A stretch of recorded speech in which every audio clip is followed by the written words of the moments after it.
فرمیندے نہ ہویا شام نہ لیا علی دیا نوحاں تے دیا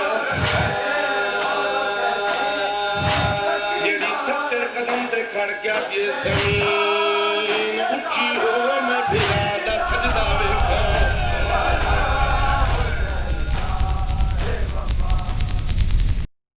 بسم الله الرحمن الرحيم بسم الله الرحمن الرحيم بسم الله الرحمن الرحيم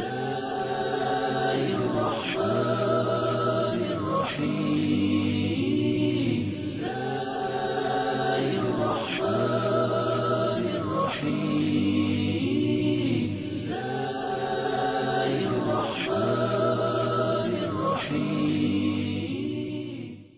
Assalamu alaikum wa rahmatullah. I'm going to recite some verses from Surah Al-Fajr, inshallah. أعوذ بالله من الشيطان الرجيم. بسم الله الرحمن الرحيم. واعلموا أن ما غنمتم من شيء فأن لله خمسه وللرسول وذي القربى واليتامى والمساقين وابن السبيل إن كنتم آمنتم بالله وما أنزلنا على عبدنا يوم الفرقان يوم التقى الجمعان والله على كل شيء قدير إذ أنتم بالعدوة الدنيا وهم بالعدوة القصوى والرب أسفل منكم ولو تواعدتم لاختلفتم في الميعاد ولكن ليقضي الله أمرا كان مفعولا ليحنك من حلك عن بينة ويحيى من حي عن بينة وإن الله لسميع عليم إذ يريكهم الله في منامك قليلا ولو أراكهم كثيرا لفشلتم ولتنازعتم في الأمر ولكن الله سلم إنه عليم بذات الصدور صدق الله العظيم. سبحان الله سبحان الله سبحان الله سبحان الله سبحان الله سبحان الله سبحان الله سبحان الله اج سکھ متراں دی ودیریے اج سکھ متراں دی ودیریے کیوں دلڑی اداس گنیریے لونو وچ شوق چنگیریے اج نینا ملائیاں کیوں جھڑیاں لونو وچ شوق چنگیریے اج نینا ملائیاں کیوں جھڑیاں مکھ چند بدر شاشانی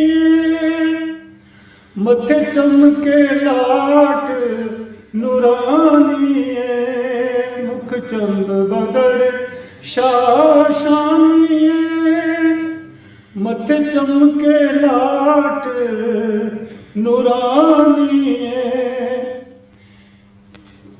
کالی زلف تے اکھ مستانی کالی زلف تے اکھ مستانی مخمور اکھی مد بھریاں کالی زلف تے اکھ مستانی اس صورت نو میں جانا کھاں کہ جانے جانا کھاں اس صورت نو میں جانا کھاں کہ جانے جانا کھاں سچ آکھت رب دی شان آکھاں سچ آکھت رب دی شان آکھاں جس شان تو شانہ سب بڑیا سچ آخت رب دی شان آکھاں سبحان اللہ ماج ملکا ما حسن کا ملکا سبحان اللہ ماج ملکا ما حسن کا ملکا کتھے میرے علی کتھے تیری ثنا کتھے میرے علی کتھے تیری ثنا گستاخ اکھیں کتھے جا علیاں کتھے میرے علی کتھے تیری ثنا گستاخ اکھیں کتھے جا علیاں اج سکھ متراں دی بدیری ہے کیوں دلڑی اداس گھنیری ہے لولو وچ شوق چنگیری ہے اج نینن لایا کیوں جھڑیاں حضور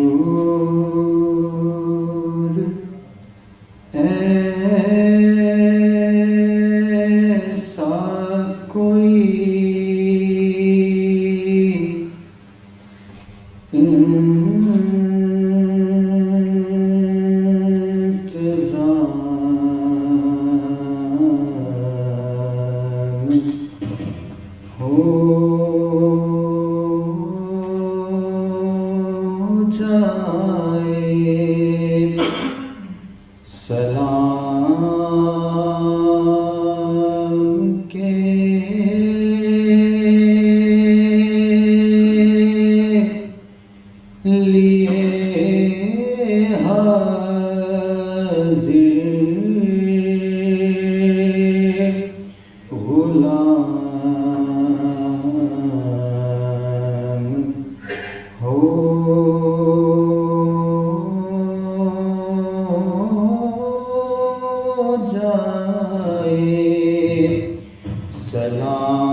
میں صرف دیکھ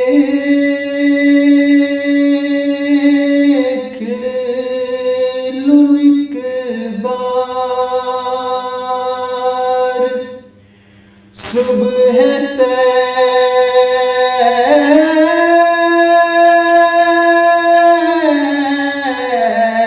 طیبہ کو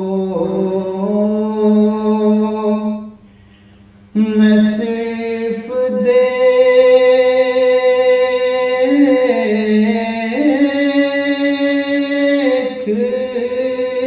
لوں ایک بار صبح طیبہ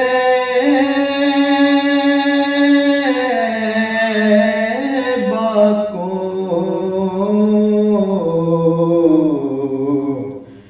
بلا سے پھر میری دنیا میں شام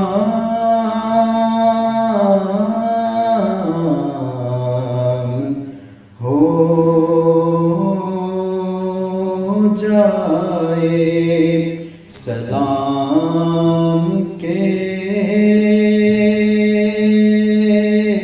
لیے حاضر غلام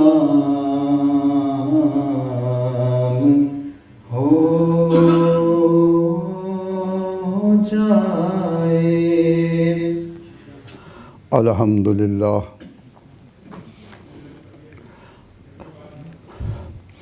الحمد للہ والسلام علی عبادہ الذین اصطفیٰ خصوصاً علی سید الرسل و خاتم الانبیاء وعلی آلہ الاتقیاء و اصحابہ الاصفیاء اما بعد فاعوذ باللہ من الشیطان الرجیم بسم اللہ الرحمن الرحیم وَلَنَبْلُوَنَّكُمْ بِشَيْءٍ مِّنَ الْخَوْفِ وَالْجُوعِ وَنَقْصٍ مِّنَ الْأَمْوَالِ وَالْأَنفُسِ وَالثَّمَرَاتِ وَبَشِّرِ الصَّابِرِينَ الَّذِينَ إِذَا أَصَابَتْهُمْ مُصِيبَةٌ قَالُوا إِنَّا لِلَّهِ وَإِنَّا إِلَيْهِ راجعون صدق اللہ مولانا العظیم۔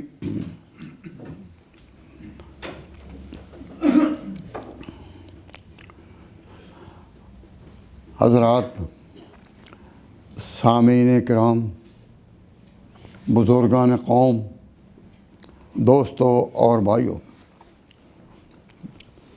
کل یہ گزارش کر رہا تھا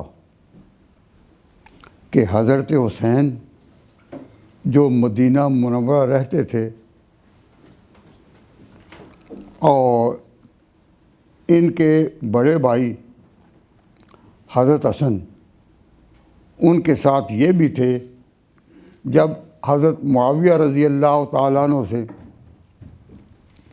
یہ صلح کر کے عہد و پیمان کر کے اور ان کی بیعت کر کے مدینہ تشریف لائے اور مسلمان پھر سے ایک ہو گئے۔ یہاں میں نے یہ عرض کی تھی کہ حضرت حسین حضرت حسن تو شہید ہو چکے تھے، تو حضرت حسین جب مدینہ منورہ سے چلے ہیں تو لڑائی کرنے کے لیے نہیں چلے تھے، اور اپنے دلائل میں نے یہ بات کہی تھی کہ چونکہ یہ بچوں کے ساتھ نکلے ہیں، ان کی بہن وہ بھی ساتھ تھیں، بیوی بھی ساتھ تھیں، چھوٹے بچے بڑے سب ساتھ تھے، تو یہ اتوار اور یہ ڈب فوج کا نہیں ہوتا، جو لڑنے جائیں وہ اس طرح تو نہیں جاتے۔ تو یہ اس بات کا استدلال کرتے ہوئے کہ یہ لڑنے کے لیے نہیں نکلے تھے کیونکہ بچوں کے ساتھ نکلے تھے، اور کوئی بچوں کے ساتھ لڑنے نہیں نکلتا، ایک دلیل تو یہ پیش کی تھی۔ دوسری بات ذرا آج سنیں غور سے اور توجہ فرمائیں۔ حکومت کا مرکز یزید کا دارالحکومت کہاں تھا؟ ملک شام میں۔ یہ ایک علیحدہ ملک، تیسرا صوبہ بالکل جدا، یعنی مدینہ منورہ اس کا نام ہے صوبہ حجاز، جس میں مکہ اور مدینہ دونوں ہیں، اور ادھر عراق ہے اور ادھر شام ہے۔ تو حضرت حسین مدینہ منورہ سے ادھر چلے جدھر عراق ہے، ادھر نہیں چلے جہاں حکومت کا مرکز ہے۔ عام طور پر دیکھا جاتا ہے کہ جب حکومت کے خلاف کوئی احتجاجی جلوس نکلے، حکومت کے خلاف کوئی مارکہ آرائی ہو، تو کدھر رخ کرتے ہیں؟ کدھر رخ کرتے ہیں؟ دارالحکومت کی طرف۔ پاکستان میں بڑے پیمانے پر جب کوئی تحریک اڑتی ہے یا جب کوئی قافلہ آتا ہے تو پھر رخ کرتے ہیں اسلام آباد کی طرف۔ تو جب حکومت کے بارے میں کوئی بات کہنی ہو، حکومت کو کوئی بات سنانی ہو تو رخ کدھر ہوتا ہے؟ جہاں حکومت کا مرکز ہے وہیں ہوتا ہے۔ سوال پیدا ہوتا ہے کہ حضرت حسین اگر نکلے یزید کا مقابلہ کرنے تو پھر رخ ان کا کدھر ہونا چاہیے تھا؟ کچھ تو کہیے کہ لوگ کہتے ہیں آج غالب غزل سرانہ ہوا، کچھ تو آپ اس کا جواب دیں کہ اگر حسین یزید کے مقابلے میں نکلتے تو شام جاتے یا عراق؟ ذرا سوچئے، غور کیجئے۔ دستور زمانہ اور تاریخ یہی چلی آ رہی ہے، بتا رہی ہے کہ جب کبھی حکومت کے بارے میں کوئی مارکہ آرائی ہو اور یا احتجاج ہو تو رخ ہوتا ہے ادھر۔ تو حضرت حسین نے شام کی طرف رخ کیا، پھر تو کہیں کہ وہ یزید کے مقابلے میں نکلے، اور اگر انہوں نے رخ کیا عراق کا تو آپ سوچتے سوچتے تھک جائیں گے کہ پھر آئے چلے کس کے لیے تھے۔ یہ ایسا مشکل سوال ہے کہ جب تک پوری دقت نظر سے اس پر غور نہ کریں اور سوچتے سوچتے گہرائی میں نہ اتریں، یہ بات سمجھ میں نہیں آئی کہ حضرت حسین اگر یزید کے مقابلہ کے لیے نکلے تھے تو کدھر جانا چاہیے تھا؟ شام میں۔ اور لڑنے کے لیے اگر نکلے تھے تو وہ اپنے ساتھ ایک فوج بنا کر لے جاتے، بچوں کو ساتھ تو نہ لے جاتے، لیکن وہ نہایت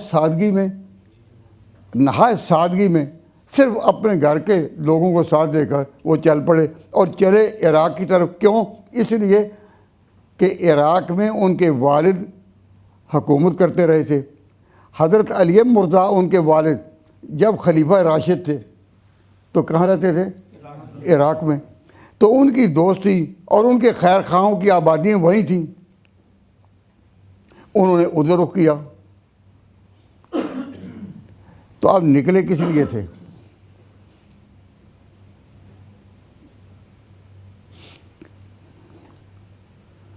اللہ تعالیٰ سمجھنے کی اور سوچنے کی توفیق عطا فرمایا۔ تو مجھے ایک پیچھے کی بات کی طرف توجہ دلانا تاکہ مسئلہ سمجھ آ جائے۔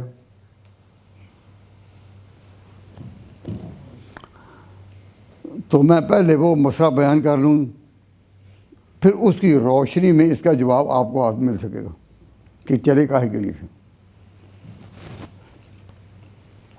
یاد رکھیے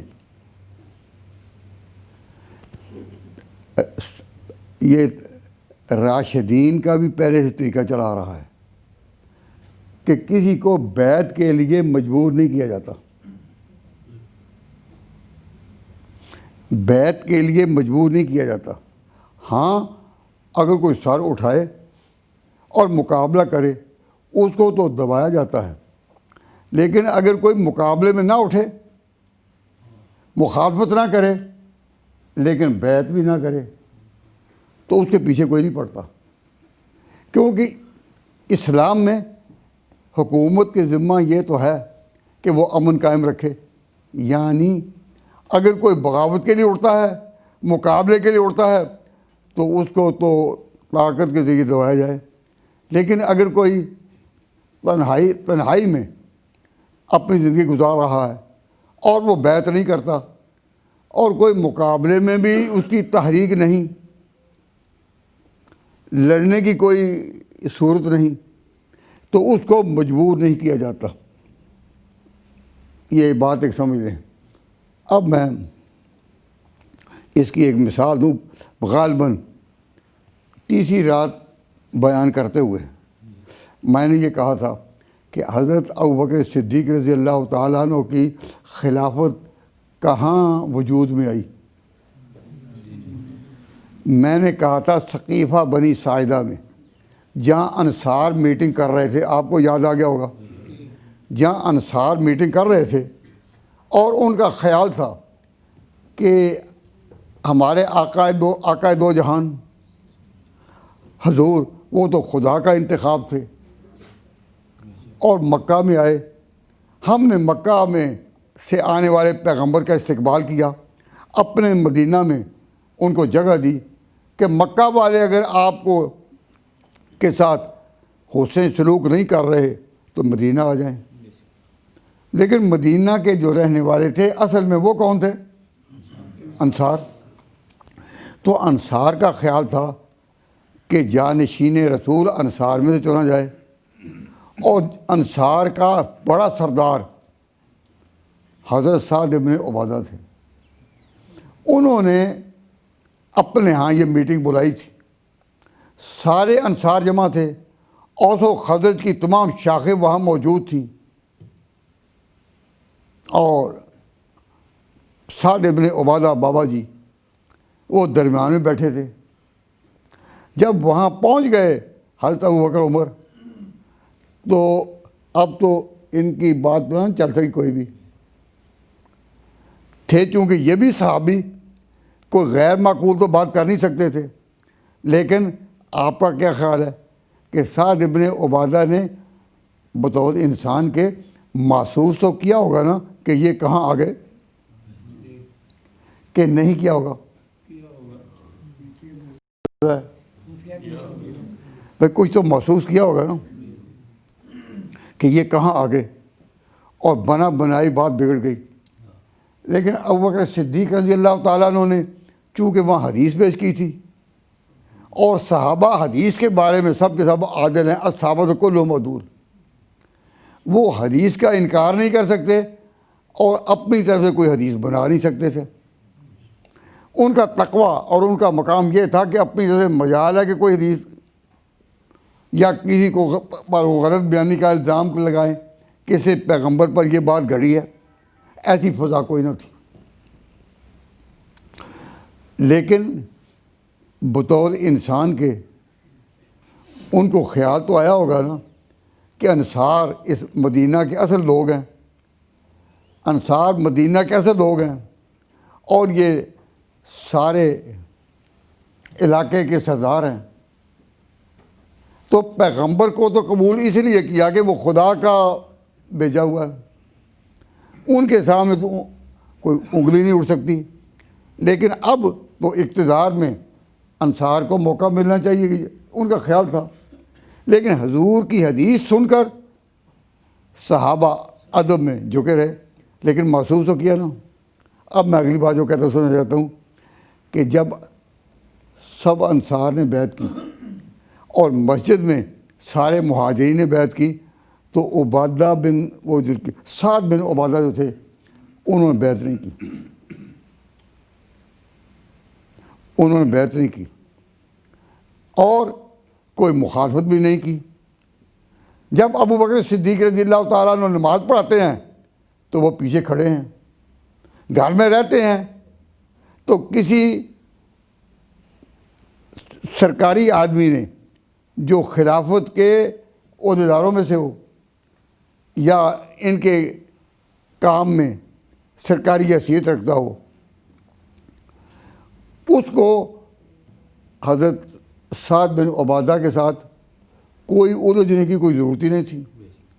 تو حضرت سعد بن عبادہ کتنا عرصہ وہ رہے وہیں مدینہ منورہ میں، بیعت نہیں کی، لیکن کوئی محاذ آرائی بھی نہیں کی، کوئی خلاف جذبات کا بھی اظہار نہیں کیا، خاموشی سے اپنی زندگی بسر کرتے رہے، اور پھر کچھ عرصے کے بعد کسی سرحدی علاقے میں جا کر مقیم ہو گئے۔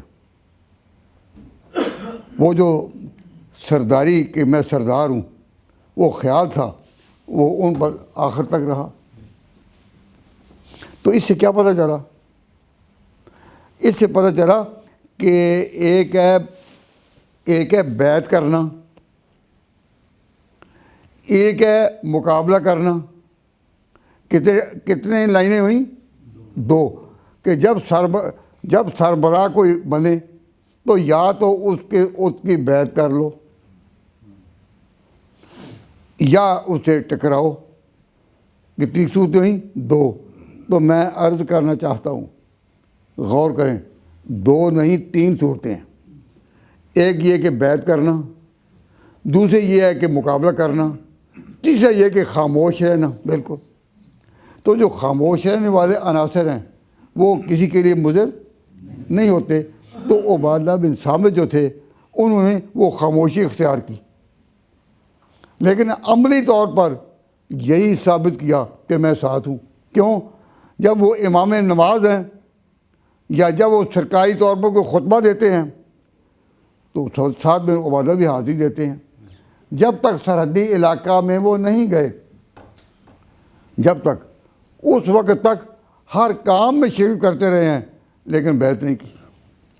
تو معلوم ہوا کہ صورتیں 3 ہیں: مان لینا، نمبر 2 مقابلہ میں نکلنا، نمبر 3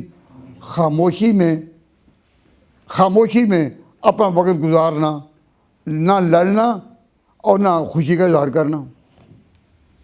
تو کتنے پہلو میں نے آپ کے سامنے عرض کیے؟ 3. ایک بات. اب ایک روایت اور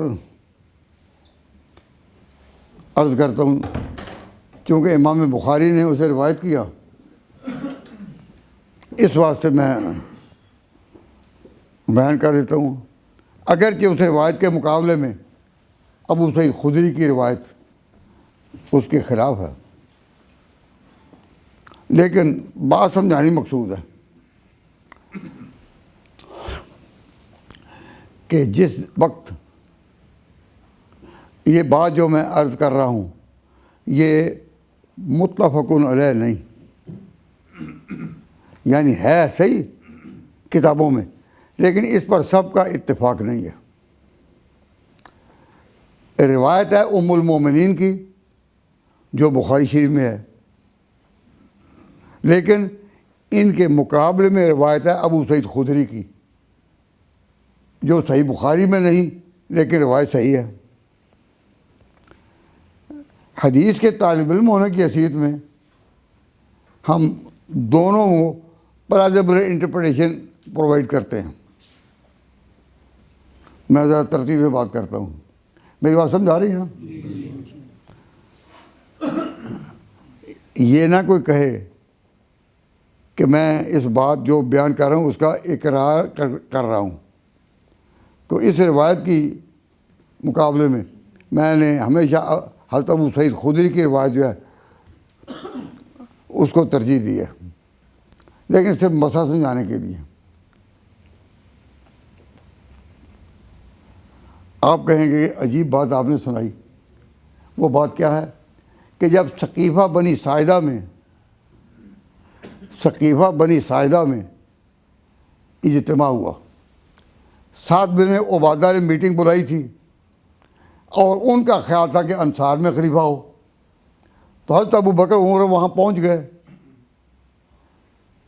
نبی پاک کی حدیث پیش کی، انہوں نے مان لی اور بیعت ہو گئی. لیکن سعد بن عبادہ نے بیعت نہیں کی. کن میں سے؟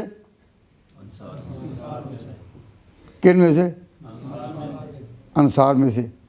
اور حضرت اس روایت کے مطابق جو میں کہنا چاہتا ہوں، حضرت علی نے بھی بیعت نہیں کی.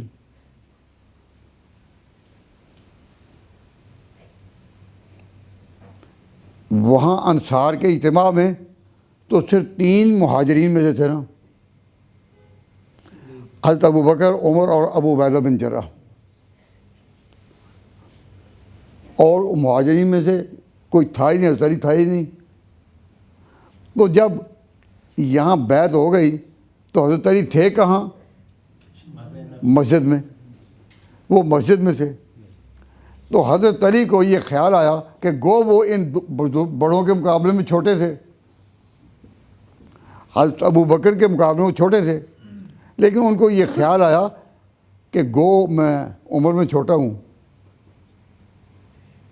لیکن اپنی شخصیت اور حضور کے رشتے اور تعارف کے اعتبار سے تو مجھے بھی بلانا چاہیے تھا ثقیفہ بنی ساعدہ میں، کہ جب بیعت کرنے لگے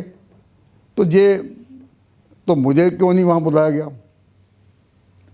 خیال تو آیا نا ان کو. تو انہوں نے بیعت نہیں کی. حضرت ابوبکر صدیق رضی اللہ تعالیٰ عنہ جب پہنچے مسجد میں جہاں مہاجرین جمع تھے تو سب نے بیعت کی، حضرت علی خاموش رہے. نماز کا وقت آیا تو جب نماز صاحب نے پڑھی، امامت ابوبکر صدیق نے کی، تو حضرت علی بھی کھڑے ہیں ساتھ ہی، نماز اکٹھی پڑھی، کسی بات میں کوئی.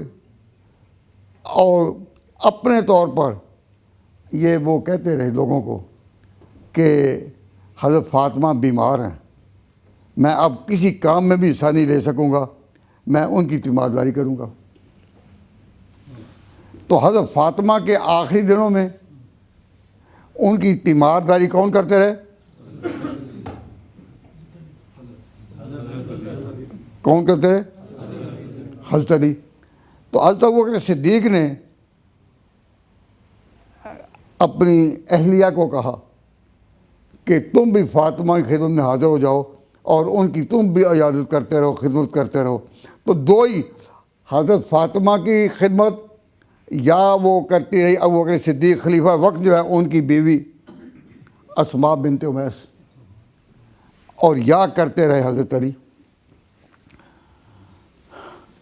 تو حضرت فاطمہ کا اتنا قریبی رابطہ ہو گیا حضرت اسماء سے کہ آخری دنوں میں حضور کی جدائی کا غم جب فاطمہ کو تھا تو ان کی تسلی کے لیے باتیں ان سے اسماء ہی کرتی رہیں.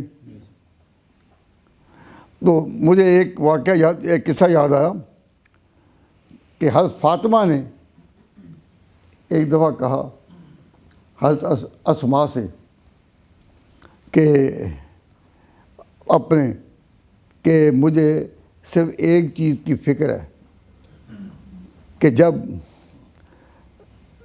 میری روح کب سے انسی سے پرواز کر جائے گی، بیماری میں میرا سفر آخرت آ جائے، تو جب میرا جنازہ جائے گا تو جنازہ جب چار پائیوں پر رکھا جاتا ہے نا، تو اوپر چادر بھی ڈالی ہو نا، لیکن کچھ والیوم جو ہے نا، والیوم آف دی باڈی جسے کہتے ہیں جسامت، تو جسامت ظاہر ہو ہی جاتی ہے نا. تو حضرت فاطمہ سیدہ النساء اہل الجنہ، پیغمبر کی بیٹی، ان کو یہ غم کھایا جا رہا تھا کہ جب میرا جنازہ جائے گا تو چادر کے نیچے میری باڈی کے لیے بھی پردہ داری نہیں. تو کہنے لگی حضرت اسماء کو کہ میں اس میں پریشان ہوں. تو حضرت اسماء نے کہا کہ پریشان نہ ہوں، کیونکہ ہم نے حبشہ کے ملک میں دیکھا ہے کہ وہاں چار پائی کے اوپر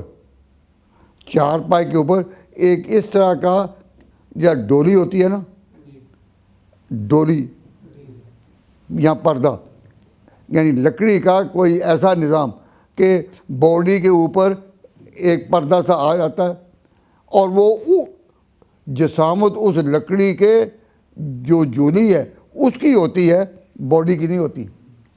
تو میں نے وہ دیکھا ہے، تو تم بے فکر رہو، اس کے لیے ہم ایسا انتظام کریں گے، آپ کو کام نہ کرنا چاہیے. حضرت سیدہ کے چہرے پر خوشی کے آثار ہوئے. تو حضرت اسماء بیان کرتی ہیں کہ اس دنیا کی زندگی میں فاطمہ کے چہرے پر آخری مسکراہٹ میں نے اس وقت دیکھی. اس کے بعد قبر تک جانے میں پھر کوئی ایسا اور موقع پیش نہیں آیا. تو حضرت علی مرزا بھی ان کی خدمت میں رہتے، ان کا حق بھی تھا، تو انہوں نے بیعت نہیں کی. گو اس کی وجہ یہ ہے کہ وہ بیوی یا حضرت فاطمہ کے طرف مجدد تھے. لیکن ہم تو یہی سمجھتے تھے کہ وہ چونکہ ان کی عیادت میں اور تیمارداری میں مصروف تھے، اس لیے انہوں نے اور کی طرف توجہ نہیں کی. لیکن نمازیں وہیں مسجد میں ساتھیوں کے ساتھ، اور کسی نے کوئی مشورہ کیا تو مشورے میں بھی ساتھیوں کے ساتھ اپنی مشورہ دیتے ہیں، لیکن بیعت نہیں کی.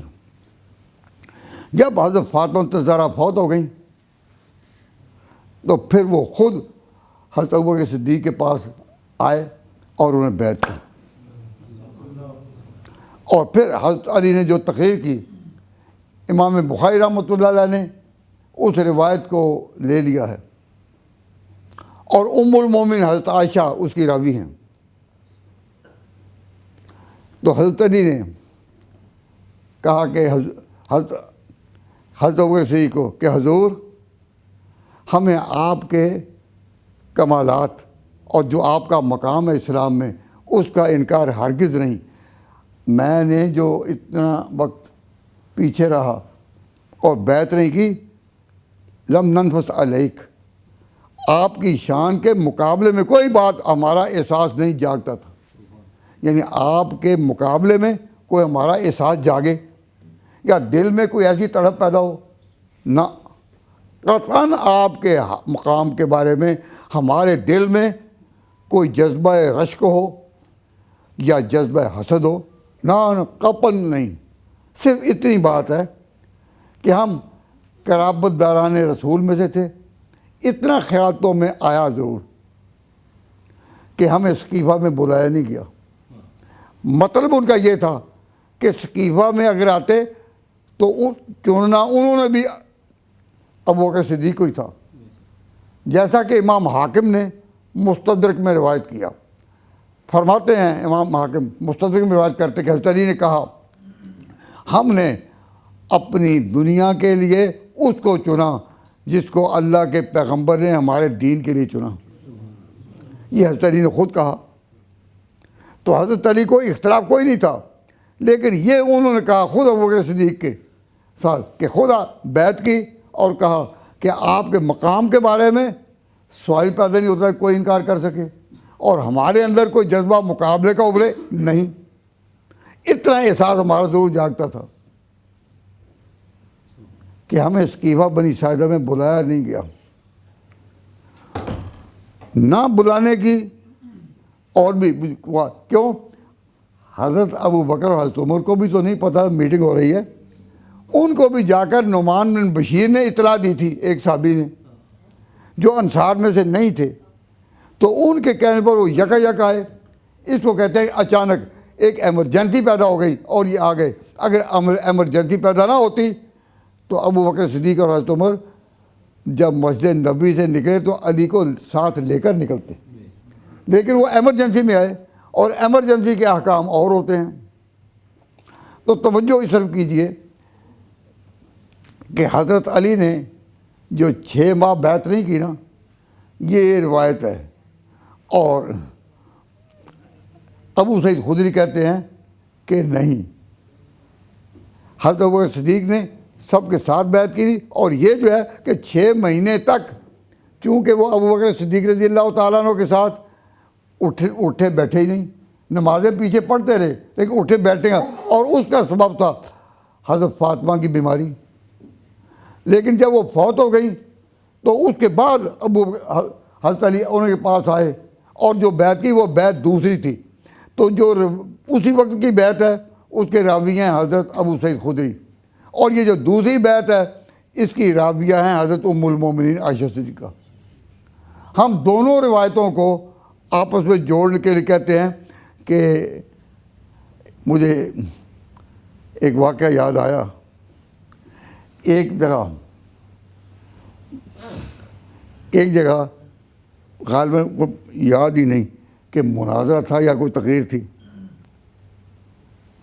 تو مخالفین میں سے کسی نے کہا کہ جی حضرت علی نے 6 ماہ بیعت کیوں نہیں کی تھی؟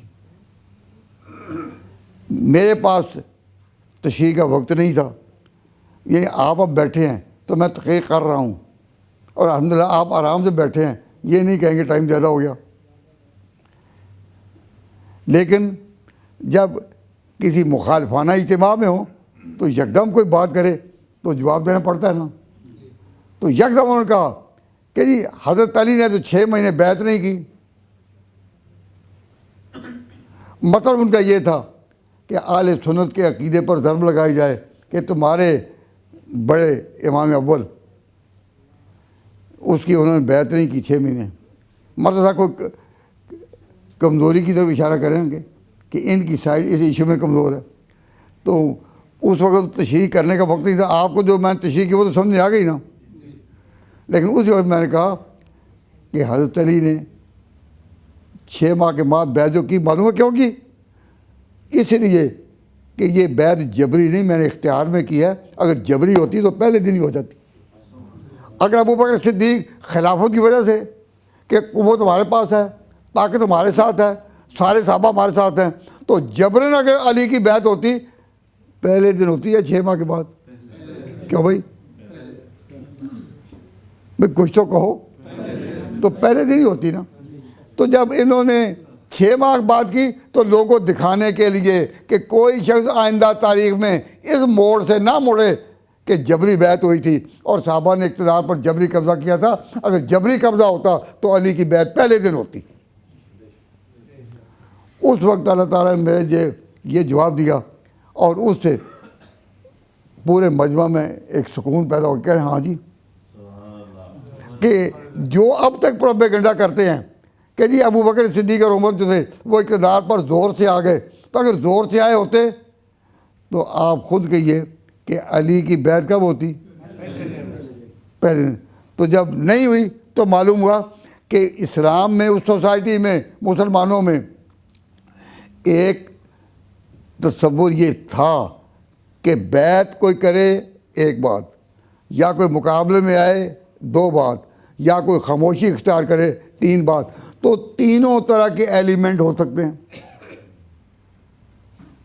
اب سنو، خبر آ گئی شام سے کہ امیر معاویہ کا انتقال ہو گیا، یہ بھی خبر آ گئی کہ اب جانشین یزید بنا ہے، اور جو صوبہ حجاز کا گورنر تھا اس نے سرکاری حیثیت میں بڑے صحابہ جو تھے ان کے اولادوں اور بیٹوں کو جمع کیا کہ اب جو نیا حکمران ہے اس کے لیے تم میرے سامنے بیعت کرو، تاکہ حکومت کو میں اطلاع دے سکوں کہ سب نے اس حکومت کو تسلیم کر لیا۔ اب حضرت حسین نے کیا کہا تھا میں نے پرسوں بتایا تھا، انہوں نے کہا تھا ہمیں ذرا سوچنے کا موقع دیں، ہم ابھی فیصلہ نہیں کرتے۔ عبداللہ بن زبیر رضی اللہ تعالیٰ عنہ انہوں نے بھی کہا تھا ہم ابھی فیصلہ نہیں کرتے، ہمیں سوچنے کا موقع دیں۔ تو جو گورنر تھا حجاز کا اس نے کہا ٹھیک ہے آپ سوچ لیں، کوئی بات نہیں۔ وہ لوگ نیک تھے، ان کے دلوں میں کوئی تلخیاں نہیں تھی، ان کا ٹھیک ہے سوچو۔ اور اب حضرت حسین جو چلے ہیں ادھر، اس کا جو مجھے بات سمجھ میں آئی ہے کہ حضرت حسین رضی اللہ تعالیٰ عنہ وہ اپنے موقع پر حضرت یہ حکومت کے خلاف نہیں نکلے، حکومت کے خلاف نکلتے تو شام کی طرف جاتے، ادھر نہیں۔ اور وہ یزید کی بیعت کرنے کے لیے خوش بھی نہ تھے، وہ چاہتے تھے کہ مجھے ایسا ماحول مل جائے جہاں میں اکیلا رہ سکوں، بغیر بیعت کے رہ سکوں، نمازوں میں شرکت کروں سب کے ساتھ، مسلمانوں کے ساتھ رہوں سب کے ساتھ۔ لیکن جو سعد بن عبادہ کی پوزیشن تھی نا، اس پوزیشن میں یہ اپنا وقت گزارنا چاہتے تھے۔ تو چونکہ دوستی اور ان کے حامیوں کی اور ہمدردوں کی زیادہ آبادی کدھر تھی؟ عراق میں۔ تو عراق والوں کے پاس یہ جا رہے تھے ایسے انداز میں رہنے کے لیے کہ میں آرام سے خوشی سے رہ سکوں، مجھے کوئی مجبور نہ کر سکے۔ لیکن مدینہ منورہ میں ان کے اپنے دوستانہ حلقہ کے لوگ جو تھے وہ بہت کم تھے، کیونکہ یہ مدت باہر رہے تھے۔ تو حضرت حسین رضی اللہ تعالیٰ عنہ انہوں نے جو مدینہ سے عراق نقل مکانی کی، تو معلوم ہوتا ہے کہ وہ ایسی زندگی کو اختیار کرنا چاہتے تھے کہ میں اپنے طور پر خاموشی اختیار کروں، امت کے سارے کاموں میں شریک رہوں، لیکن سیاست میں میں کنارہ کش۔ اگر میں مدینہ منورہ میں رہا تو مجھے سیاست میں شامل ہونے کے لیے کہا جائے گا کہ جو سیاست ہو یزید کی میں بھی اس میں شرکت کروں۔ وہ شرکت نہیں کرنا چاہتے تھے۔ اور تو جو پہلو 3 ہیں کہ جب کوئی حکمران نیا آئے تو 3 ہی صورتیں ہیں کہ یا تو اس کو مانا جائے، یا کوئی مقابلے میں نکلے، یا کوئی خاموشی اختیار کرے. اب لوگ جب اس مسئلہ کربلا پر غور کرتے ہیں تو یہ تو کہتے ہیں کہ جی ان کو یزید کی بیعت کرنی چاہیے تھی یا نہیں. تو جو کہتے ہیں نہیں تو پھر مقابلہ ہے، مقابلہ ہوا. حالانکہ مقابلہ نہیں کوئی مقابلہ. اور جاہلیت کا دور تھا جب لوگ سمجھدار نہیں، عام ان پڑھ تھے، تو دیہات میں کربلا اب محرم کے دن آئے تو ایک رسالہ مجھے یاد ہے، میں نے غالباً کل یا پرسوں ذکر کیا تھا، ہم نے بھی وہ تھے اس زمانے میں ایک پمفلٹ تھا چھوٹا سا پمفلٹ کا 4-5 وہ 2 پیسے کا وہ آتا تھا، اس کا نام تھا جنگ نامہ کربلا. اور باقاعدہ ایک جنگ کا طریقہ کہ جس طرح لوگ جنگ کے لیے اکٹھے ہیں. بھائی عورتوں بچوں کے ساتھ کوئی جنگ کے لیے آیا ہے؟ لیکن مرثیے پڑھے جاتے تھے. اور جنگ نامہ کربلا میں وہ اشتہاق جنگ میں تھے لڑکوں کے ولولے کہ نوجوان کہ اب ہم لڑیں. وہ اشتہاق جنگ میں تھے لڑکوں کے ولولے بےتاب تھے کہ دیکھیے تلوار کب چلے. وہ فاطمہ کی گود کے پلے فاطمہ لہد کا چراغ تھا جس پر علی نے کی تھی ریاضت و باغ تھا. تو اتنا لڑ رہے تھے تو جنگ نامہ کربلا جنگ. دیہات کے لوگ جو دین کا علم نہیں رکھتے یا تاریخ نہیں جانتے تھے ان سب کے کہ جنگ نامہ کربلا جنگ نامہ. اور عورتیں بھی جنگوں کے حالات جو سنتی تھی تو بڑا شوق سنا کہ ذرا جنگ ہے، اور پھر حالات بھی سننا اور پھر رونا بھی. اور عورتوں کو رونا بہت آتا ہے. اس میں ہم یہ تو نہیں کہ زیادہ روتی ہیں لیکن رونے میں تجربہ کار بہت ہیں. تو اب یہ مار کے ہم نے دیکھے ہیں انڈیا میں، ہندوستان میں. اور مرثیہ جب پڑھ دے تو مرثیے تو تھے لکھنؤ کے، مرثیے تھے لکھنؤ کے اور پڑھے جاتے تھے پنجاب کے دیہات میں. اب جو وہ اشتہاق جنگ میں تھے، وہ اشتہاق جنگ میں تھے لڑکوں کے ولولے. جنگ کا شوق ہے، اشتہاق کا معنی ہے شوق. وہ اشتہاق جنگ میں تھے لڑکوں کے ولولے. بھئی جنگ لڑی تو جاتی ہے لیکن مجبوری میں. کوئی شوق سے لڑتا ہے؟ کیوں جی کوئی شوق سے نہیں لڑتا. تو لیکن یہ شعر ہی تھا. وہ اشتہاق جنگ میں تھے لڑکوں کے ولولے بےتاب تھے کہ دیکھیے تلوار کب چلے. تو یہ ساری باتیں انہی لوگوں کی ترتیب دی ہوئی ہیں کہ جن کا جذبہ ہی تھا کہ امت کو لڑانا ہے. اور امت کو لڑانے کے لیے پیچھے یہودیوں کی سازش تھی. مسلمان باتوں میں آ گئے کہ یہ جنگ نامہ کربلا وہ اشتہاق جنگ تھا. ایک چراغ حق کی لہد کا چراغ تھا جس پر علی نے کی تھی ریاضت و باغ تھا کہ حضرت علی بطور مالی کے باغ کی پرورش کرتے رہے. اور وہ باغ کربلا میں آیا حسین کی شکل میں جس پر علی نے کی تھی ریاضت و باغ تھا. اللہ کے بندو، تاریخ کا جو واقعہ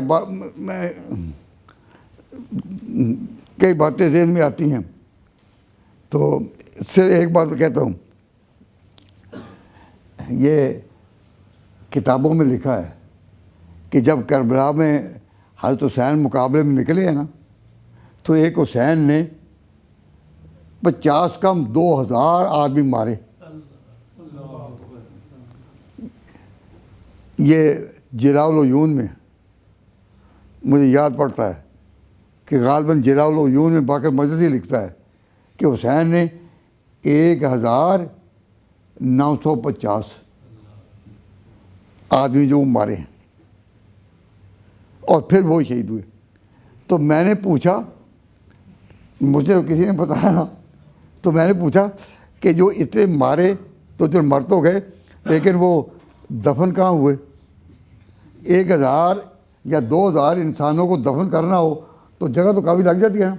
تو کیا وجہ کہ کربلا کے واقعات و تاریخ میں آتے ہیں لیکن ان کی قبر وہ دفن کہاں گئے؟ قبروں کا تو نہیں ہوتا کہ جی وہ تو ایسے برے تھے کہ ان کا جنازہ پڑھنے کے لیے کوئی تیار ہی نہیں ہوتا تھا، اتنے برے تھے. بھائی اللہ کے بندے اگر وہ واقعی تھے کوئی تو حکومت کی طرف سے لڑ رہے تھے نا. کس کی فوج تھے؟ تو فوج جب آئے گی حکومت کی طرف سے تو کچھ بھی نہ ہو، کم از کم حکومت کے لوگ تو کہیں گے نا کہ جنازہ پڑھیں. اور ابن زیاد ہی پڑھتا، شمر ہی پڑھتا. نہیں، ان کا جنازہ حرام تھا، جنازہ ہی حرام تھا. اللہ کے بندو عقل انسانی سوال کرتی ہے کہ انسانی سوسائٹی میں ایسا واقعہ کوئی ہو جائے تو اس سے جو آدمی مرے تو اگر وہ زمین پر ہی رہے تو کیا ان کی لاشوں کو نوچنے کے لیے گدھ اترے آسمان سے؟ جب جانور بھی مر جائیں ان کو جنگلوں میں چھوڑ آتے ہیں تو گدھ اترتے ہیں یا نہیں؟ ان کو تو وہ لاشیں گئی کدھر؟ ہاں پتہ تو نہیں لگتا کدھر گئی. تو اس طرح کیوں نہیں کہتے کہ جھوٹے قصے لڑائی کے؟ کوئی ایسا واقعہ ہی نہیں ہوا. حضرت حسین کو لڑتے ہوئے نہیں ظلمن شہید کیا گیا، وہ مظلوم ہے.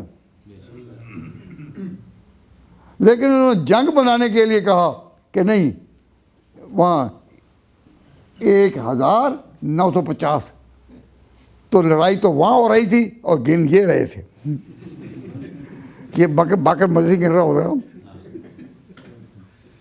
لڑائی وہاں ہو رہی تھی اور یہ گن رہے تھے. تو ایسی بات تو چنانچہ ان کی مجلسوں جب جائیں نا تو قرآن اور حدیث کی بات نہیں کرتے. ہم بھی بچپن میں ان کی مجلسوں میں گئے ہیں، سنا ہے. تو انہوں نے اپنی جب باتیں کرنی ہوں تو شروع یہاں سے کرتے ہیں راوی کہتا ہے. جب اہل سنت والجماعت کی مدد ہو تو وہ کہتے ہیں قرآن کہتا ہے، پیغمبر کی زبان، رسالت کا اعلان، اماموں کا فرمان. لیکن ان کے یہاں راوی کہتا ہے. یعنی تقریباً ایک صفحے میں کئی جگہ فلاں جگہ راوی کہتا ہے، راوی کہتا ہے. تو کئی لوگ پوچھتے ہیں کہ راوی کیا ہوتا ہے؟ میں نے کہا راوی جس طرح چناب ہوتا ہے. کہتے راوی کہتا ہے. تو میں کسی زمانے میں تقریر میں ایک جملہ کہا کرتا تھا کہ برادران کرام، برادران اسلام، راوی کے کنارے جھونپڑیاں نہ ڈالو. راوی جب طغیانی پر آتا ہے بڑوں بڑوں کو ڈبو دیتا ہوں. اللہ راوی کی طغیانی سے بچائے. ان دنوں راوی میں طغیانی بھی آتی تھی. اب تو ملک تقسیم ہونے کے باعث دریاؤں کے جو سوتے تھے، منابع تھے، جہاں سے دریا نکلے وہ انڈیا میں ہیں. اب راوی خشک ہے. اب تو جب راوی کے کنارے سے گزرتا ہے تو کہتا ہے اے لب راوی بتا ان رفتگاں کا ماجرا. وہ پہلے دور میں جو بہاریں تھیں، کوئی قصہ تو تھا، اے لب راوی بتا ان رفتگاں کا ماجرا، کل تجھ پہ جن کا راج تھا انجام ان کا کیا ہوا. آج راوی میں پانی خشک، اور وہاں سے جب بسیں گزرتی ہیں، سڑکیں گزرتی ہیں تو اس وقت اس بات کا مزہ نہیں. لیکن اس وقت جس وقت میں بات کر رہا ہوں اس وقت میں نے کہا راوی کے کنارے جھونپڑی نہ بناؤ، پتہ نہیں کس وقت طغیانی پر آ جائے. اہل سنت والجماعت عقیدے کی بنا ہے قرآن اور سنت، صحابہ اور ائمہ ملت. اور ان کی بنا کیا ہے کہ راوی کہتا ہے، راوی کہتا ہے. اب کسی راوی نے اگر یہ کہا کہ جی حسین ایک نے کتنے مارے، تو ہم نے نہیں کہا کہ نہیں مارے، ہم نے کہا اگر مارے تو ان کی بھی لاشیں کدھر گئیں. ہاں جی یہ بات تو سوچنے کی ہے.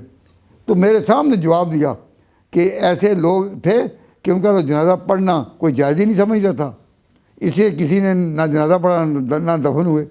پر اگر نہیں دفن ہوئے تو کم میں اتنا ہی آتا کہ چیلیں اتری تھیں، چیلوں نے جھنڈے گاڑے تھے، پربت پہ چھاونی چھائی تھی.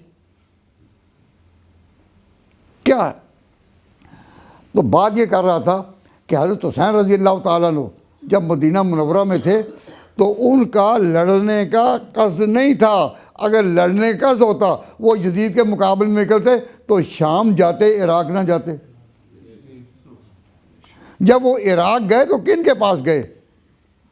اپنے پرانے دوستوں کے پاس، تاکہ میرے ہمدرد میرے ساتھ ہوں گے تو جبراً کوئی مجھ سے بیعت نہیں کرے گا، اور خاموشی میں اختیار کروں گا تو میرا مقابلہ بھی کسی سے نہیں. تو خاموشی سے جانے والا تو بیوی کو، بہن کو، بچوں کو ساتھ لے کے جاتا ہے کہ میں کسی دور کے علاقے میں اپنی زندگی دن گزار لوں گا. یہ کیسے پرزیوم کر لیا خود ہی کہ جی لڑنے کے لیے نکلے تھے. لڑنے کے لیے طریقہ ہے کہ انہوں نے کسی کو آواز دی، بلکہ ہمیں جب لوگ کہتے ہیں کہ حسین کے ساتھ کوئی نکلا ہی کوئی نہیں، تو میں کہ نکلتے تب جب یہ آواز دیتے گا میں جا رہا ہوں، جب یہ نکلے ہی نہیں تو آواز کیا؟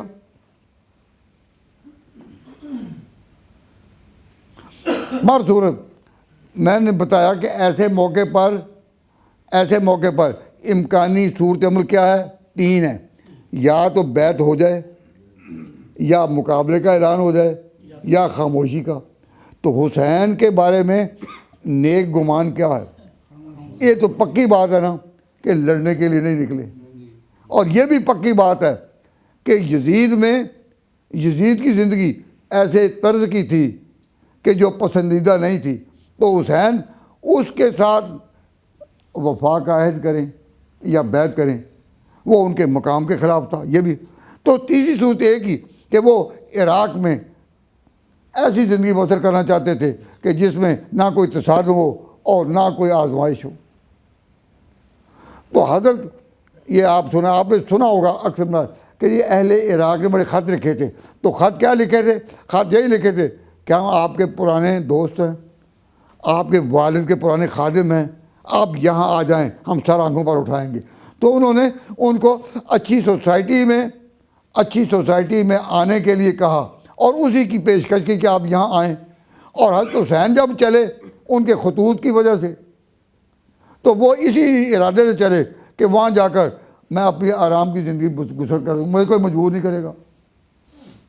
اب جنہوں نے بلایا تھا انہوں نے معلوم ہوا کو خبر آئی کہ عراق کے لوگ وفائیں بڑی جلدی بنتے ہیں، ان کی وفا بڑی جلدی بنتی۔ حضرت علی کی تقریریں ہیں ان لوگوں کے خلاف۔ جب حضرت علی وہاں تھے تو حضرت علی نے ان کو خطاب کرتے ہوئے کہا تھا، اے اہل عراق، مجھے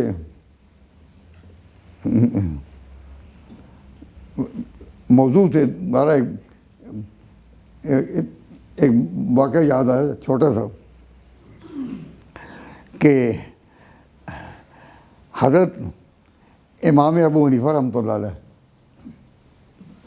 وہ کہاں رہتے تھے؟ عراق میں، کوفہ میں، جہاں علی مرتضیٰ پہنچے نا، اسی جگہ کے رہنے والے تھے حضرت امام ابو حنیفہ اپنی جگہ۔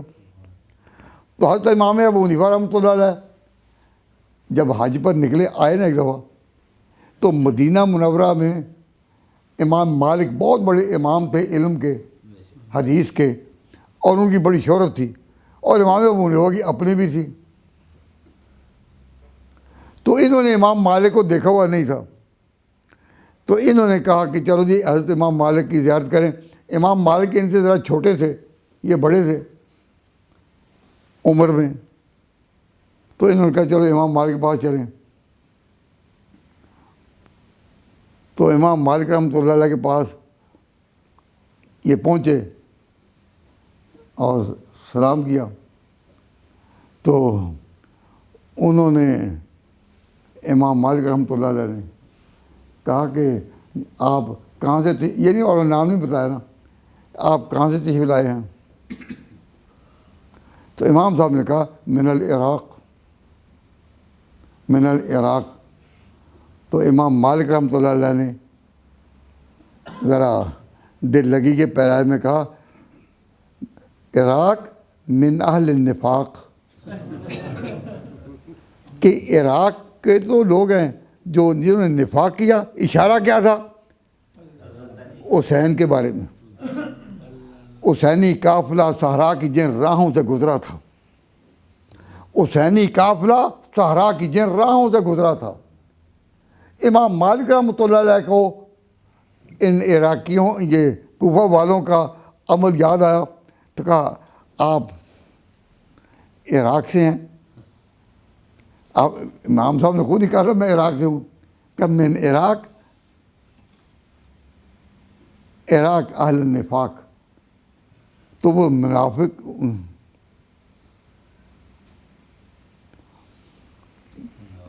تو اب امام صاحب چپ ہیں، کیونکہ اگر یہ سامنے آ جاتے تو تعارف کرانا پڑتا ہے نا کون ہے۔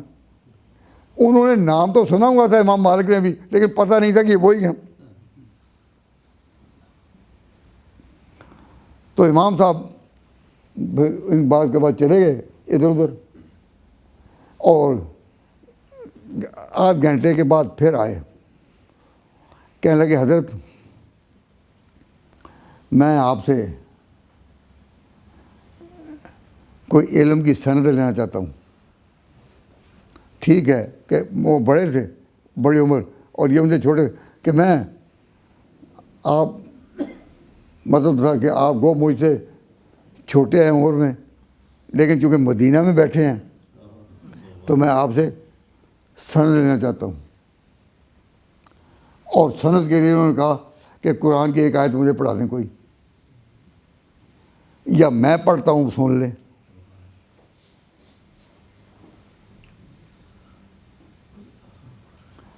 میں پڑھتا ہوں سن لیں۔ امام مالک رحمۃ اللہ علیہ نے فرمایا کہ آپ پڑھیں قرآن کی آیت، تو وہ سبق ہو گیا، کوئی اجازت ہو گئی۔ تو امام صاحب رحمۃ اللہ علیہ نے آیت پڑھی، تو میں آپ کے سامنے پڑھتا ہوں آیت، لیکن امام صاحب نے غلط پڑھی۔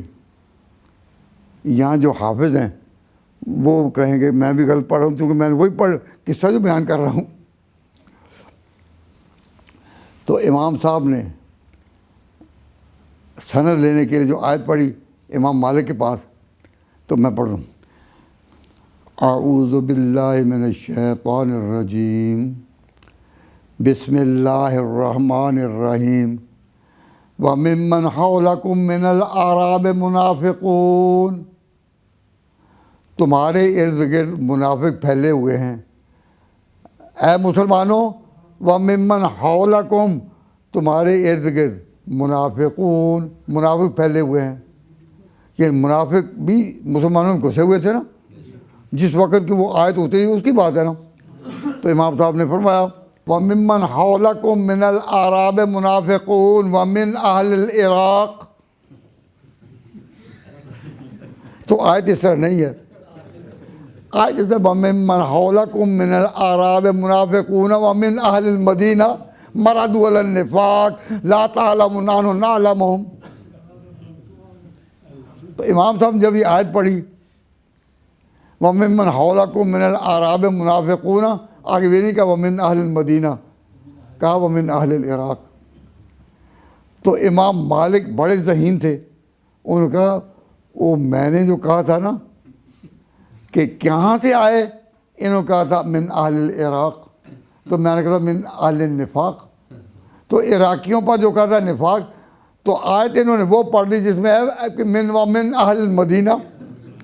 اب امام صاحب ڈٹ کر تو نہیں کہہ سکتے تھے کہ مدینہ کے لوگ ایسے ہیں، کیونکہ مدینہ کی عزت کرنی ہے، لیکن قرآن کی، تو امام مالک پر ایک حیران ہو گئے۔ تو انہوں نے کہا بہت توجہ کر کے کہ آپ ہیں کون، آپ ہیں کون؟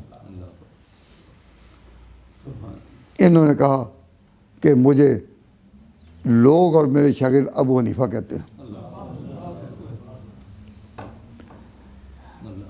امام مالک رحمۃ اللہ علیہ نے کہا کہ جیسا سنا تھا اس سے بڑھ کر پایا۔ مطلب یہ تھا کہ یہ آیت پڑھ کر اس وقت جواب نہیں دیا، کہ اس وقت جواب دیتے نا تو قرآن کی جو آیت ہے اس میں جو مدینہ کا لفظ ہے نا، اس کی بے ادبی کا ڈر تھا نا، کہ انہوں نے عراق کو بچانے کے لیے یہ آیت پڑھی ہے، اور جب کہا مجھے علم کی سند دے دیں، تو معلوم ہوا کہ ان میں کوئی تکبر نہیں، عظم غرور نہیں کوئی، اور بڑے آرام سے وَمِمَّنْ حَوْلَكُم مِّنَ الْأَعْرَابِ مُنَافِقُونَ وَمِنْ أَهْلِ الْعِرَاقِ مَرَدُوا عَلَى النِّفَاقِ۔ تو پھر امام مالک بھی مجبور، انہوں نے کوئی ان کے جواب دینے کی کوشش نہیں کی، حیران ہو گئے کہ جیسا سن رکھا تھا اس شخص کے بارے میں ویسے ہی پایا۔ اور امام صاحب کے تعلیمات میں انسان حیران ہو جاتا ہے، حیران ہو جاتا ہے۔ تو کبھی اس عنوان پر تقریر ہو تو پھر ہم سناؤں کہ امام کس طرح ان کی اپروچ تھی سوچنے کی، اللہ تعالیٰ معاف فرمائے۔ تو کیا یہ رہا تھا کہ عراق والے جو تھے نا، عراق، ان کے بارے میں حضرت علی نے اپنے وقت میں بھی کہا تھا، عراق والوں کو مخاطب کرتے ہوئے، ان کے ایک علامہ رضی ہوئے ہیں، رضی، 4 صدی کے آخر میں یا 5 صدی کے شروع میں، انہوں نے ان کی ایک تقریر نقل کی ہے کہ اے عراق کے لوگوں، ایو شاہدۃ ابدانہم، تمہارے بدن تو میرے سامنے حاضر ہیں، تم چلتی ہوئی لاشیں ہو، ایو شاہدۃ ابدانہم الغائبۃ عقولہم، تمہاری عقلیں غائب ہیں، میں حیران ہوں کہ تم میرے ساتھ کبھی بھی وفا کا پیمان نہیں کرتے۔ تو یہ عہد توڑنے میں، وفا بدلنے میں یہ اول نمبر ہیں، اول نمبر۔ تو جب امام حضرت حسین کو انہوں نے خط لکھے تھے، ہم آپ کے خادم میں یہاں آئیں، بالکل آرام سے رہیں، آپ کو کوئی غذا نہیں پہنچے گی، آپ کو کوئی شخص پکڑ دکڑ نہیں کر سکے گا، مدینہ میں ان کا وہ ماحول نہیں تھا، تو آپ یہاں آ جائیں۔ تو حضرت حسین ان کے پاس جا رہے تھے ایک امن اور چین کی خاموش زندگی اختیار کرنے کے لیے۔ چنانچہ جب ابن زیاد نے ان کو کہا کہ آپ بیعت کریں، تو انہوں نے جو شرطیں پیش کی تھی نا حضرت حسین نے، ان میں ایک شرط یہ تھی کہ مجھے یا تو واپس جانے دو مدینہ ہی، یا مجھے کسی سرحدی علاقے میں خاموش زندگی گزارنے کا موقع دو۔ تو اس میں تو حضرت حسین نے کہہ دیا میں لڑنے کے لیے نہیں آیا۔ کیا یہ لائنیں اور یہ سطور نہیں بتا رہے کہ لڑنے کے لیے نہیں آیا؟ اس سے پتہ چلا کہ حضرت حسین کا ارادہ جو تھا، ارادہ وہ اقتدار نہیں تھا، نہ اقتدار کے بھوکے تھے، نہ اقتدار کے بھوکے تھے۔ اب حضرت حسن نے جب امیر معاویہ کی حکومت قبول کی تو ان کو پتہ تھا، امیر معاویہ کو بھی، کہ حسن اکیلا نہیں، اس کے پیچھے پورا صوبہ ہے عراق کا، عراق جہاں حضرت حسن کی حکومت ہے۔ تو حضرت حسین بھی اگر یزید خود آ جاتا ان کے قدموں پر تو انہوں نے اقتدار اسے مانگنا نہیں تھا، یہی کہنا تھا کہ اپنی زندگی کو پاکیزہ بناؤ تاکہ مسلمانوں کی خدمت ہو سکے۔ تو جب یہ کہتے تو یزید نے انکار کرنا تھا؟ نہیں۔ ابن زیاد وغیرہ چاہتے تھے کہ یہ ماحول پیدا نہ ہو، اس نے عراق کے لوگوں پر جنہوں نے خط لکھے تھے ایک ایک پکڑ سختی کی، ان کی وفائیں بدل گئیں۔ تو حضرت حسین جب رستے میں آئے ہیں، جب وہ پہنچے ہیں عراق میں، ابھی کربلا میں قدم رنجانی فرمایا، آپ نے آواز دی، اے کوفہ کے رہنے والوں، نام لے کے فلاں یہ تمہارا خط، یہ خط ان کے پاس، لیکن آگے ہاں کرنے والا کوئی نہیں تھا۔ تو حضرت حسین کو معلوم ہو گیا کہ ان کی وفائیں جفاؤں میں بدل گئی ہیں۔ اب وہ میں نے ایک 3-4 دن میں تقریر میں کہا تھا کہ حضرت نے مسلم بن عقیل کو بھیجا تھا آگے، مسلم بن عقیل ان کا کزن تھا، اس کو پہلے بھیج دیا کہ تم جا کر پتہ کرو کہ عراقیوں نے جو مجھے بلایا ہے تو یہ اپنی آغوش محبت میں اور دامن وفا میں لینے کو تیار بھی ہیں یا نہیں۔ یہ مسلم بن عقیل یہ مسلم کس کے بیٹے تھے؟ عقیل کے، اور عقیل کون تھا؟ حضرت علی کا بھائی۔ یہاں ایک بات ضمنی یاد رکھیں کہ حضرت علی مرتضیٰ کے والد کا نام کیا تھا؟ ابو طالب۔ تو ابو طالب کے 4 بیٹے تھے،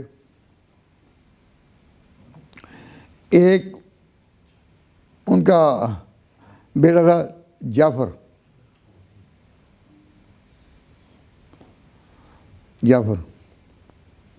جعفر کا ایک بیٹا، اس کا نام تھا عبداللہ، وہ مدینہ منورہ میں اس وقت تھا جب حسینی قافلہ چل رہا تھا۔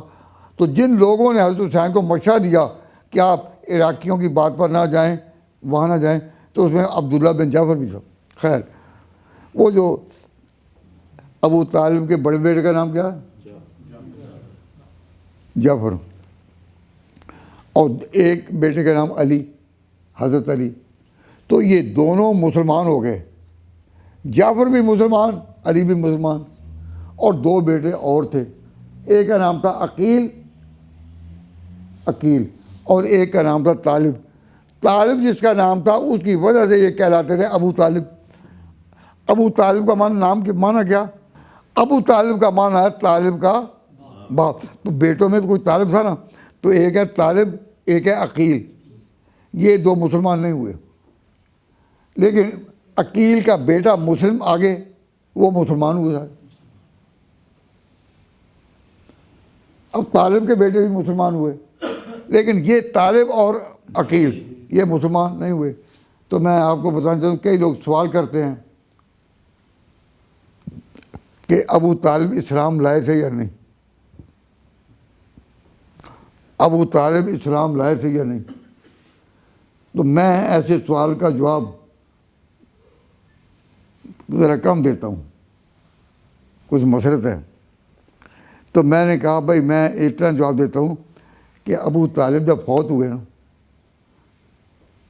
تو ان کی جو جائیداد تھی یا ان کا جو مکان تھا، اس کے وارث کون ہوئے؟ حدیث کی کتابوں میں یہ ذکر آتا ہے، تاریخ نے بھی شہادت کو محفوظ کر دیا کہ ابو طالب کی پوری جائیداد کے وارث ہوئے تھے عقیل اور طالب. عقیل اور طالب وارث ہوئے تھے. کیوں؟ اس لیے کہ دوسرے بیٹے دو جعفر اور علی مسلمان ہو گئے تھے، اور قانون یہ کہ کافر کی وراثت مسلمان نہیں پاتے. جو قانون شرع کے مطابق دائرہ اسلام میں نہیں، اس کو مسلمان کی وراثت نہیں مل سکتی. تو لا یرث الکافر المسلم، کافر کے مسلمان وارث نہیں اور مسلمان کافر وارث نہیں. اگر کسی کے بیٹے ہوں 5 اور ایک قادیانی ہو جائے تو اس کی پوری وراثت 4 کو ملے گی، 5 کو نہیں ملے گی،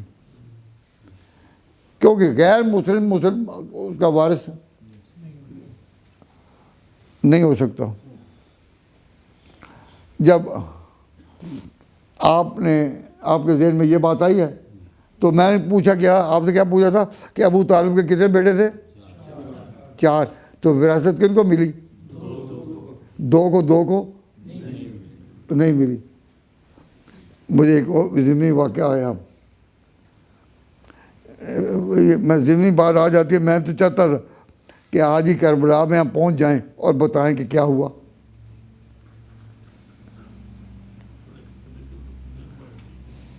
لیکن واقعہ یاد یوں آیا پچھلا تاریخ کہ حضور صلی اللہ علیہ وسلم نے جب مکہ فتح کیا تو دن کے وقت تو مکہ فتح ہوا نا،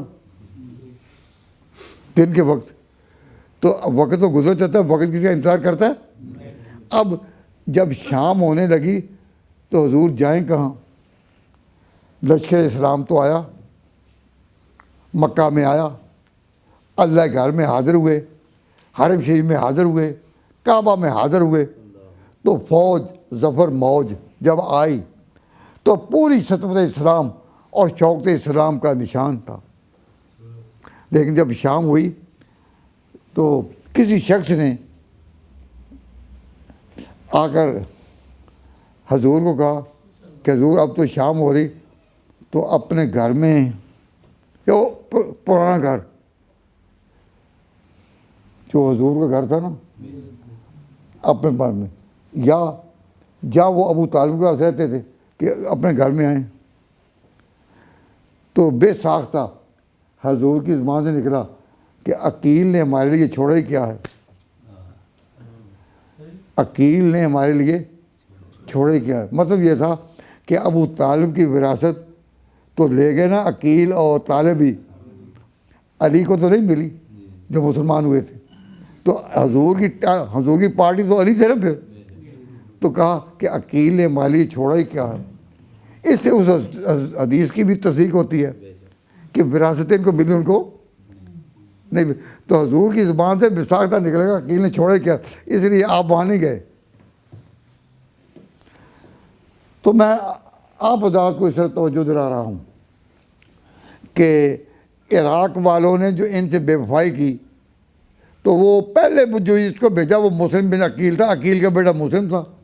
اس نے آ کر رستے میں حضرت حسین کو خبر دی کہ جی وہاں تو دوست کوئی نہیں, وہ سے دو ہیں. یزید کے کارندے وہاں پہنچ چکے ہیں اور ان سب کی جو وفا ہے وہ جفا میں بدل چکی ہے. تو حضرت حسین جو تھے وہ بہت پریشان ہوئے. بعض مورخین نے یہاں نقل کیا, بڑا ایک نازک واقعہ, کہ حضرت حسین نے خیال کیا کہ میں پھر واپس ہی چلا جاؤں.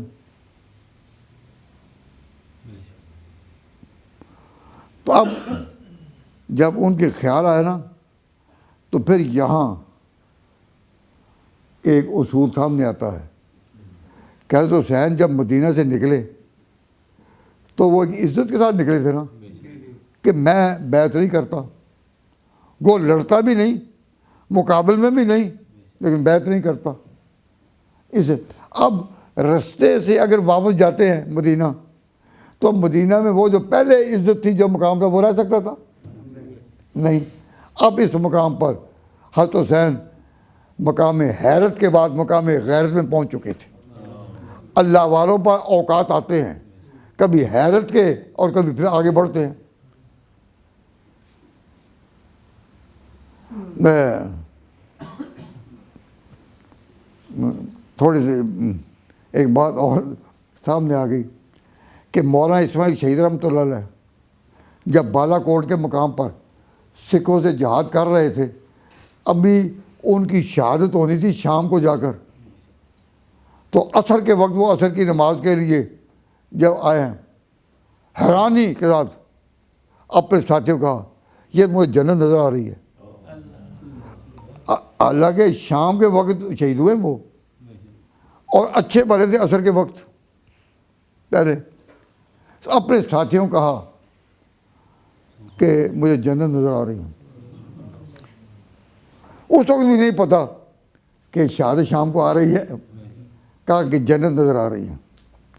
اور جو سکھ تھے نا, سکھوں نے بہت پروپیگنڈا کیا تھا وہاں کے علاقوں میں. تو بالا کوٹ کے مقام پر کن کا مقابلہ تھا؟ سکھوں کا اور مولانا اسماعیل شہید کا اور سید احمد, ان حضرات کا مقابلہ تھا. تو سکھوں نے بڑا پروپیگنڈا کر رکھا تھا کہ مانتھرا کے لوگوں اور مانتھرا کے باسیوں, یہ جو ہے نا جو ہمارے ساتھ لڑ رہے ہیں یہ وہابی ہیں. حالانکہ وہ اہل سنت والجماعت تھے, لیکن پروپیگنڈا کیا گیا کہ یہ وہابی. کون پروپیگنڈا کر رہا تھا؟ سکھ. گویا کہ سکھ پروپیگنڈا کر رہے ہیں کہ یہ وہابی. گویا کہ وہاں کے لوگ اتنے نادان ہیں کہ وہ وہابی کو زیادہ برا سمجھتے ہیں, سکھوں کو اس طرح نہیں. سکھ پروپیگنڈا کر رہے ہیں کہ یہ وہابی ہے, لوگوں اس سے بچنا. تو سب نے کہا کہ سکھ ٹھیک کہہ رہے ہوں گے نا, ٹھیک کہہ رہے ہوں گے. تو عصر کے وقت نہیں بلکہ زور کے وقت ان کو کھٹکی کہ بہت سے مسلمان اب نکل رہے ہیں کہ سکھوں نے جو پروپیگنڈا کیا نا ہمارے میں وہابی کو ہونے کا. تو ایک شاعر کہتا ہے وہ جسے وہابیہ نے دیا ہے لقب ذبیح و شہید کا, کہ جنہوں نے کہا اسماعیل کو کہ شہید اسماعیل شہید, وہ جسے وہابیہ نے دیا ہے لقب ذبیح و شہید کا, وہ قتیل لیلہ نیتا, وہ وہ شکار تیغ خیار ہے. تو جو آگے بڑا تھا قدر کرے گا وہ خیار سنگھ تھا سکھ. خیار سنگھ. تو کہا کہ لوگ تو کہتے ہیں یہ شہید ہے نا, وہ جسے وہابیہ نے دیا لقب شہید و ذبیح کا, وہ شہید لیلہ نجد تھا, وہ قتیل تیغ خیار ہے. تو سکھوں نے بہت, لوگ پروپیگنڈا کرنے سے ٹلتے نہیں نا. وہ جس طرح پاکستان میں یا صوبہ پنجاب میں ایک شہر تھا جس کا نام تھا لائل پور, بڑا لائل پور سنا ہوا ہے؟ لائل پور شہر تھا. تو جب پاکستان بنا تو کوئی پالیسی تھی کہ بھئی یہ نام بدل کر اس شہر کا نام اور رکھوں. تو گورنمنٹ کے کسی آدمی نے تجویز پیش کر دی کہ اس کا نام رکھا جائے فیصل آباد. فیصل آباد نام رکھ دو. کس کا؟ لائل پور کا.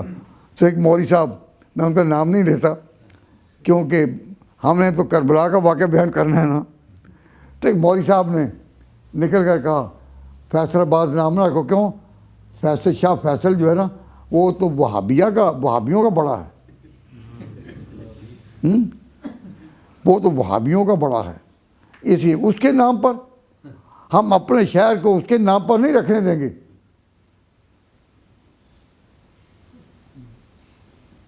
کس کے نام پر؟ تو جب وہ جلسے میں اعلان کر رہے تھے نا کہ جی فیصل وہابی کے نام پر اس شہر کا نام نہیں, ہم قربانی دیں گے, نہیں نام بگنے دیں گے. تو ایک لڑکا کھڑا ہوا, کہنے لگا کہ فیصل تو وہابی ہے, تو لارڈ لائل جس کے نام پر لائل پور بنا تھا وہ حنفی تھا.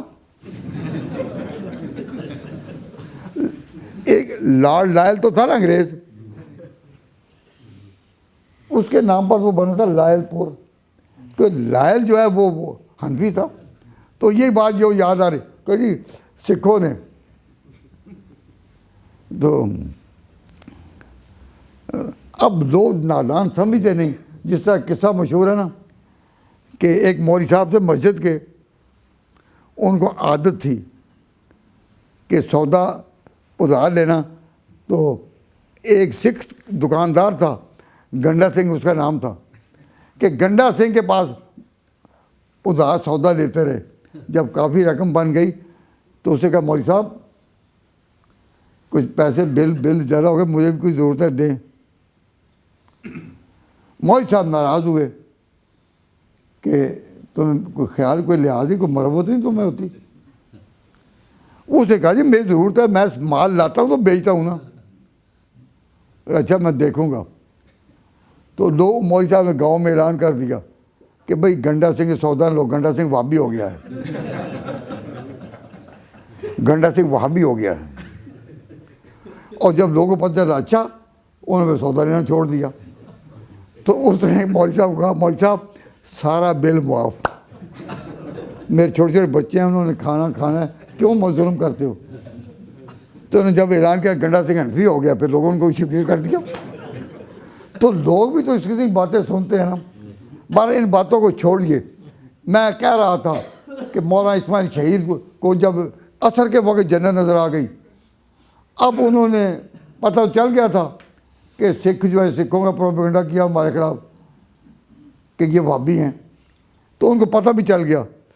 اس وقت بھی وہ جان بچا سکتے تھے, لیکن اس وقت شاہ اسماعیل شہید اس مقام پر تھے کہ جس کا نام مقام غیرت ہے, کہ اپنی وہ دل جمی کے ساتھ پورا لڑے اور پوری فوجیں لا کر لڑے اور کامیاب بھی ہوتے رہے. لیکن اب تقدیر تو اللہ تعالیٰ کے قبضے میں ہے نا, فیصلے تو وہی ہوتے ہیں. مین پرپوزز اینڈ گاڈ ڈسپوزز, فیصلے تو خدا کے ہاتھ میں ہیں. اب اپنی طرف سے پورا لڑے, لیکن انہوں نے کہا کہ اب ہم اگر بھاگ کر جان بچائیں, کہیں ادھر چلے ہو جائیں, تو مقام غیرت پر آ کر جو ہے نا وہ مومن اس بلندی پر ہوتا ہے کہ اس کو عصر کے وقت ہی جنت نظر آ جاتی. وہ جنت منتظر تھی. حضرت حسین نے جب دیکھا, ان کو بتایا گیا کہ عراق کے لوگوں نے وفائیں بدل لی ہیں, اور مسلم جو عقیل کا بیٹا تھا اس کی آنکھوں میں آنسو تھے. تو حضرت حسین کے دل میں ایک خیال آیا کہ میں واپس نہ چل جاؤں، لیکن پھر ان کو یہ بھی خیال آیا کہ علی کا بیٹا، فاطمہ کی گود کا پروردہ ہوں، پیغمبر کا نواسہ ہوں، اور میں نے اپنے اسلامی احساس کے ساتھ ایک دین کی شرافت کے ساتھ میں نے اگر ارادہ کیا کہ میں یزید کی بیعت نہ کروں، ان کے آنسوں پر، لیکن اب حالات اس طرح کے ہیں تو میں واپس جاؤں نہ؟ جس طرح مولانا اسماعیل شہید بالا کوٹ کے مقام پر حیرت سے نکل کر مقام غیرت پر آ چکے تھے، اب فاطمہ کا بیٹا مقام غیرت پر تھا۔ شہادت کیا ہے؟ ایک ورثہ محمد کے گھرانے کا۔ شہادت کیا ہے؟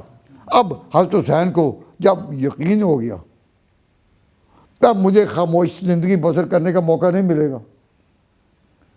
پھر وہ تدبیریں کی، بہرحال اللہ تعالیٰ توفیق عطا فرمائے تو پھر کل بیان ہوگا۔ اب 10 تاریخیں جو دی تھیں اس میں 2 دن باقی رہ گئے ہیں، 2 دن، اور یہ مجلس جن حضرات کی وجہ سے کامیاب، انہوں نے اپنے سارے پروگرام چھوڑ کر، یہ ہمارے یہ ہفتہ اتوار کا کوئی پروگرام ہو تو نیاز صاحب اس دن مسجد میں نہیں ہے، لیکن ان محرم کی ان مجالس میں ہفتہ اتوار کو برابر آ رہے ہیں۔ تو جن حضرات نے، حاجی صاحب نے اس مجلس میں آ کر یہ التزام کیا، میں تہ دل سے ان کا شکریہ ادا کرتا ہوں۔ لیکن موضوع ہے کربلا پر کہ کربلا میں پھر کیا گزری اور کس طرح یہ قافلہ لوٹا، یہ بدداستان پوچھنی ہے تو حضرت زینب سے پوچھے جو حسین کی بہن تھی، جس کے سامنے نقشہ سے گزرا۔ بعض لوگ یہ سوال کرتے ہیں کہ جی سارے جو شہید ہو گئے تو زین العابدین کیسے بچ گئے؟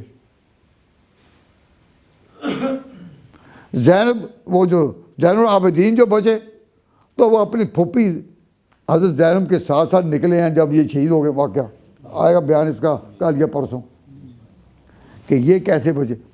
تو اس کا جواب باقر مجلسی کے پیراؤں نے یہ دیا کہ وہ بیمار تھے۔ میں کہتا ہوں کہ لڑنے اور شہید ہونے میں کبھی تندرست اور بیمار کا فرق ہوتا ہے؟ جس ظالم نے مارنا ہو کبھی اس لیے وہ مارنے سے رکتا ہے کہ یہ بیمار ہے؟ تو جب اس نے یہ بیان کیا نا کہ وہ بیمار تھے تو کہا کہ اب کربلا میں تو اتنا مار کا ہوا تو جنہوں نے تلوار چلانی ہے تو تلوار چلانے والے کو زندہ وہ تندرست کیا اور بیمار کیا؟ تو وہ کہتے ہیں نہیں، یہ اسلام کا مسئلہ ہے کہ بیمار کی قربانی قبول نہیں ہوتی۔ مسئلہ کہاں تھا کہاں لگا دیا۔ یہ مسئلہ کہ بیمار کی قربانی ہوتا ہے بکرے کے بارے میں کہ بکرا بیمار ہو تو اس کی قربانی نہیں، تو مسئلہ کہاں کا تھا کہ بیمار کا تو قربانی نہیں ہوتی نا۔ اللہ تبارک و تعالیٰ جل شانہ آپ کے آنے کو قبول فرمائے۔ تو دین کی باتیں جو آپ نے سنی ہیں تو ضمنی بات جو درمیان میں آ جاتی ہے وہ ہوتی ہے کہ جس کے ساتھ آپ کو ذرا بیٹھے ہوئے ایک ہی موضوع پر اکتاہٹ محسوس نہ ہو۔ تو میں نے یہ جو ضمنی واقعات کچھ ذکر کیے وہ صرف آپ کی اکتاہٹ دور کرنے کے لیے، اللہ تعالیٰ سمجھنے کی توفیق عطا فرمائے۔ تو خلاصہ بات کا یہی ہے کہ ان حالات میں، تاریخ کے جزلکوں میں، تاریخ کی کمپلیکیٹڈ روایتوں میں جس میں راوی کہتا ہے اپنے ایمان کو کمزور نہیں کرنا۔ ہمارے ایمان کا مظاہرہ ہے قرآن و سنت پر، صحابہ اور اہل بیت کے جوڑ پر۔ تو جو محرم کی مجالس اس طرح ہوں کہ صحابہ اور اہل بیت کے جوڑ کو بیان کیا جائے وہ تو ہمارا مسلک ہے، لیکن توڑ کرنا اور تفرقہ ڈالنا یہ ہمارا مسلک نہیں۔ اعاذنا اللہ من ھذا، اللہ تعالیٰ اس سے بچائے۔ وما علینا الا البلاغ۔ ربنا تقبل منا انک انت السمیع العلیم وتب علینا انک انت التواب الرحیم۔ اے اللہ، اے پروردگار، ہم صالحین میں سے تو نہیں لیکن صالحین سے پیار ضرور کرتے ہیں۔ احب الصالحین ولست منہم، احب الصالحین ولست منہم، اللہ یرزقنی صلاح، اللہ تبارک و تعالیٰ ان صالحین کے قرب الہی کا صدقہ، ان کی قربانیوں کا صدقہ، ان کے اچھلتے ہوئے خون کا صدقہ، اے اللہ ہمارے گناہ معاف فرما۔ جتنے حضرات کے اور بہنوں کے بیٹیوں کے ہاتھ تیرے حضور میں اٹھے ہوئے ہیں یا اللہ ان سب کی صدائیں قبول فرما۔ تو ان کے دلوں کی دھڑکنوں کو جانتا ہے، ہر ایک کی مشکلات دور فرما، ہر ایک کے ایمان کی سلامتی فرما۔